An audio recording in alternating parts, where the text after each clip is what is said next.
Two-time Sprint Cup champion and team owner Tony Stewart was looking for number 4 this year, but that kind of success wasn't in the cards. As 2013 began to unfold, his race team struggled adapting to the new Gen 6 and handle new growth as a 3-car team. But Tony's headaches as an owner were just the beginning. In August, he suffered a broken leg in a sprint car accident that sidelined him for the rest of the season. Here's a look back.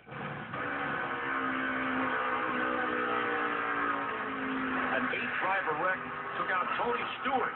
Logano down to block Stewart. Boy, Tony Stewart, disaster Logano. He gets into Johnson into 48, and around they go. He took Stewart out of the groove, cost him 4 or 5 spots there. A lot of temper, a lot of emotion. Oh, yeah, he's off to the worst start of his career. And the driver who started the weekend saying, "This is our worst track," is going to victory lane in Dover. Tony Stewart. Stewart in the outside lane is rolling slow. Comes in here, hits the point. They cannot afford to run out of fuel. Tony Stewart crashed during a sprint car race. Stewart was taken to the hospital where he underwent surgery for a broken tibia and fibula. Stewart will miss the rest of the 2013 season. Stuart Haas has officially confirmed the reorganization of its competition department and crew chief lineup for 2014. That's got to be difficult for them. Are they ready? Tony's season as a driver was cut short by that broken leg, but he still had a team to run. So for us to fairly put a grade on Tony's season, we had to take into account his ownership duties. We spoke to Professor Jeff Hammond to see if Tony made the grade. Having Danica is not like having anybody else added to a 3rd car. Unfortunately, this will be the last year that we have Ryan with us. When Gene came to me about the 4th team, he told me on a Monday, and then on Thursday, I was told that they had a contract ready. You know, I was really looking forward to 2013 and really grading Tony Stewart as a driver and how he's lead his troops into battle this year. You know, especially with Danica Patrick, his newest driver, as well as Ryan Newman. And when Danica sat on the pole at Daytona, I said, wow.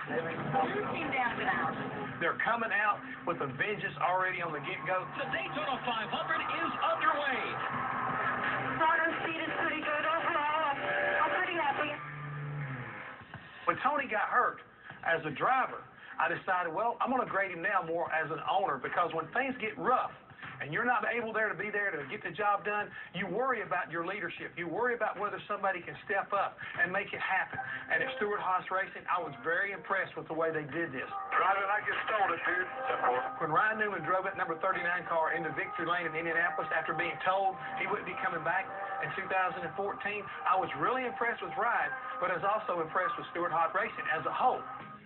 Throughout this entire season, watching how he's done what he's done from either a scooter or from a hospital bed, Tony Stewart has motivated both of his drivers, kept the 14 car out there and running, but at the same time, he's really dealt with a lot of other problems that have gone on. I'm going to go live my life. I'm going to take full advantage of whatever time I got on this earth. I'm going to ride it out to the fullest, and I'm going to get my money's worth. You can bet your butt on that. Well, no matter whether it's up or down, the thing about Tony Stewart and the grade I'm going to give them, it has to be, honestly, a C+.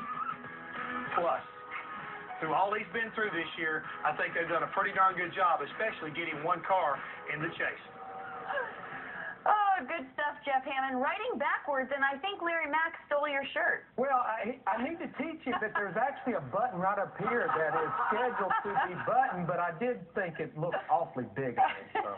Hashtag twinsies. Jeff Hammond giving him a C+. I think with Tony, though, Larry, you got to grade him on a curve. He went through so much this season. Yeah, I won't give him a very similar grade, but to me, a B- maybe sounds a little better than a C+. But the 5th year that organization has been in existence, and when you look at 2 of the 3 drivers did go to victory lane, 3 poles over there, and everything they had to go through with, like all organizations, developing the Gen 6 car. You look at the fact of starting the 3rd team. Tony Stewart gets hurt 2/3 way through the season. And then halfway through the season, Ryan Newman, it's a known fact, he will not be back. So that's a lot for an organization to go through. Absolutely. A lot resting on Tony's shoulders as well. And it was recently announced he said goodbye to his crew chief, Steve Addington, after just 2 seasons.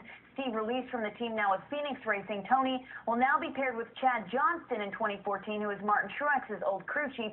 Larry, it just seems like Tony is still searching for the right guy atop that box. And this could be what might be going on. Remember, he spent 10 years at Joe Gibbs Racing with Greg Zipadelli. They won 30-something races and 2 of his 3 championships together. I know he's been to victory lane with Darian Grubb and Steve Addington. Of course, he won the 2011 championship with Darian Grubb. But maybe he's just looking for that guy to fill those shoes of the crew chief that was on the box for him for 10 years, and that's Greg Zipadelli.